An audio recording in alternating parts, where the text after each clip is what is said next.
We are going to discuss in this video the pipeline of the game industry. How does it works? और इस pipeline में होता कैसे कैसे, एक गेम की डेवलपमेंट स्टार्टिंग से एंड तक कैसे काम करती है, और एक स्टूडियो या एक छोटा स्टूडियो बड़ा studio, mainly to talk about the big studios, big brands only, कि जब एक गेम की प्लानिंग उनके माइंड में होती है and they want to test that thing on computer कि प्लेयर खेले कल को आके, यूजर्स को इंटरेक्ट करे, तो वो पाइपलाइन कितनी लंबी है, कैसे कैसे होता है। पहली बात तो क्या है, डिफरेंट स्टूडियोज की डिफरेंट पाइपलाइंस हैं।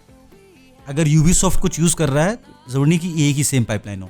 या ज़रूरी नहीं है वो स्लैज हैमर भी यूज सेम कर रहा हो, सबकी अपने अलग अलग पाइपलाइन है। But the goal is to go to the end result, कि एंड रिजल्ट क्या है, कम्युनिटी तक गेम पहुंचना और अपना गेम हिट करना एंड मनी अर्न करना। देखो, गेमिंग इंडस्ट्री इस समय डे बाई डे इवॉल्व हो रही है अच्छी खासी। सो गेमिंग डिजाइनिंग के लिए कोई लीनियर पाइपलाइन तो है नहीं कि स्ट्रेट टू फॉरवर्ड एक ऐसी चीज़ है, just you have to put and go and use this pipeline and you will design a game और डेवलप ए गेम। एक शीट बनती रहती है, आप एक्सपीरियंस से बहुत चीज़ सीखते हैं कि ये गलत हुआ था, नेक्स्ट टाइम इसको नहीं करेंगे, या ऐसा मार्केट में नहीं होना चाहिए था, ये सब कुछ चलता रहता है। तो पाइपलाइन गेमिंग की बहुत फ्लेक्सिबल है, एंड इतनी फ्लेक्सिबल है कि इसमें रिविजन हमेशा चलते रहते हैं और back and forth, to and fro हमेशा रहता है। बट सबसे पहले स्टेज गेमिंग डिज़ाइन की पाइपलाइन की डेवलपमेंट की होती है प्री प्रोडक्शन, जिसमें सबसे पहला जो टास्क आता है वो होता है स्टोरी ब्रीफिंग का, जहाँ पे एक क्रिएटिव डिज़ाइनर या एक राइटर या कोई भी क्रिएटिव गाय जिसकी एक स्टोरी है वो प्रेजेंट करता है ऑन पेपर, वर्बली भी ओरली भी वो प्रेजेंट करता है। इसके साथ साथ एक कॉन्सेप्ट आर्टिस्ट उस टीम में होता है जो प्रेजेंट करता है आपकी स्केचिंग, ड्राइंग आइडियाज़, या फिर उसकी इमेजिनेशन क्या है, वो सब चीज़ें कॉन्सेप्ट पेपर के ऊपर होते हैं, जिससे कि टीम के अंदर बैठ के टीम वर्क जब होता है, जब स्टूडियो प्रेजेंट कर रहा है, तो जो टीम को वो टीम बैठी है इस टाइम डिसाइड करे कि गेम फ्यूचर में लॉन्च करने वाले हैं, तो एवरीथिंग इज ऑन पेपर। बता सकते हैं कि हमारी ऐसे जाएगी, ब्रीफिंग में ऐसा होना है, आइडिया ये है हमारा, स्केचेस ऐसे हैं, ऐसे ऐसे प्लान कर रहे हैं, सीन ऐसे होगा, व्हाट इज़ गेम अबाउट, कि गेम किस तरीके का है, ऑडियंस क्या होने वाली है, मार्केट में कॉम्पिटिशन के लिए कौन कौन से हैं, किस प्लेटफॉर्म पे हम उसको लॉन्च करेंगे, गेम पेड होगा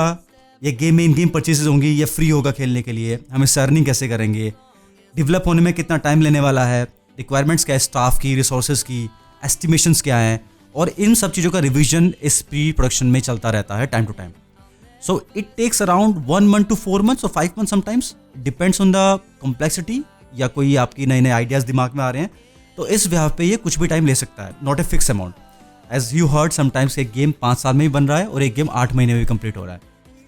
तो द सेम थिंग गोस कि, लेकिन ये सारी चीज़ें ऑन पेपर होती हैं, इसके लिए डॉक्यूमेंट्स रेडी होते हैं। इस टाइम पे टीम बहुत छोटी होती है, मेनली एक प्रोड्यूसर होता है जो बजट फाइनल करता है कि हाँ ठीक है इसका फाइनेंस पार्ट इतना है, जैसे सेम मूवी प्रोड्यूसर्स होते हैं। प्रोग्रामर होता है जो डिसाइड करता है कि इसके अंदर जो भी काम होना है वो कैसे कैसे प्लान होगा, हम क्या क्या करेंगे इसके अंदर। And just a creative designer या कॉन्सेप्ट आर्टिस्ट या senior art director kind of stuff, एक सीनियर गाय जिसको आर्ट की उस लेवल तक नॉलेज है जो ये बता सके कि स्टोरी जो एक पेपर पे, एक आर्ट पे या डिजिटली कैसे ब्रीफ हो सकती है, होने क्या वाला है। मतलब यहाँ स्टेज में सबसे बड़ी चीज़ है स्ट्रेटजीज, और इस स्टेज पे प्रोड्यूसर ये डिसाइड भी करते हैं कि इसको मार्केट में लेके कैसे आएंगे, उसको प्लान कैसे करेंगे, सेल कैसे करेंगे, प्लेटफॉर्म पे कैसे जाएगा। वो सारा का सारा काम इस प्री प्रोडक्शन डिपार्टमेंट के लिए होता है, वो सब चीज़ ये डिपार्टमेंट हैंडल करता है। इसके बाद सेकंड स्टेज आती है इसकी GDD, which known as game design documentation, which is the very important factor for a designing part, क्योंकि ये सारा काम डॉक्यूमेंटेशन में होता है। Everything is on paper again, like file ready हो जाती है आपकी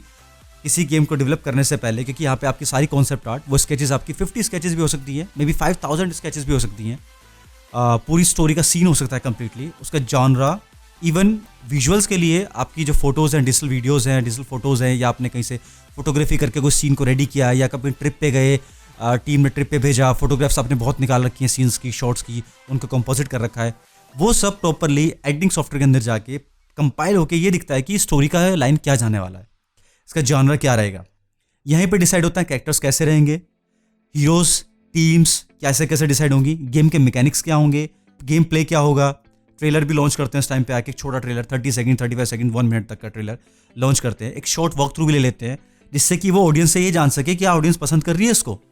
सो वी कैन मूव ऑन। क्योंकि यहाँ पे अभी वो बजट लगाने के मूड में है, दे invested a very small amount, क्योंकि इसके बाद बहुत hefty अमाउंट लगने वाला है, तो वो they want to make sure कि हाँ मार्केट में दिस गेम विल बूम और not, so they have to plan a lot of strategies at this point. And world design इसी टाइम पे होता है। वर्ल्ड डिज़ाइनिंग के अंदर, लेवल डिज़ाइनिंग के अंदर यहाँ पे जस्ट बेस मैश होती हैं, प्रॉक्सीज होती हैं, मेनली प्रिमिटिव्स यूज़ करते हैं जस्ट इन्वायरमेंट को शो करने के लिए। मनीटाइजेशन की पॉलिसीज़ यहाँ पे डिफाइन होती हैं, इन्वेस्टमेंट कैसे होगा पब्लिशिंग पे, सोशल प्लेटफॉर्म्स का कैसे यूज़ करेंगे, ट्विटर हो, इंस्टाग्राम हो आपका, या कोई IGN हो, कोई भी ABC प्लेटफॉर्म्स हो,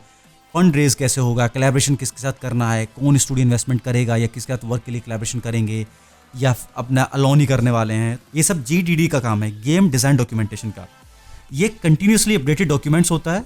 जो हमेशा रिफाइनिंग प्रोसेस में चलता रहेगा। And sometimes the whole story get it change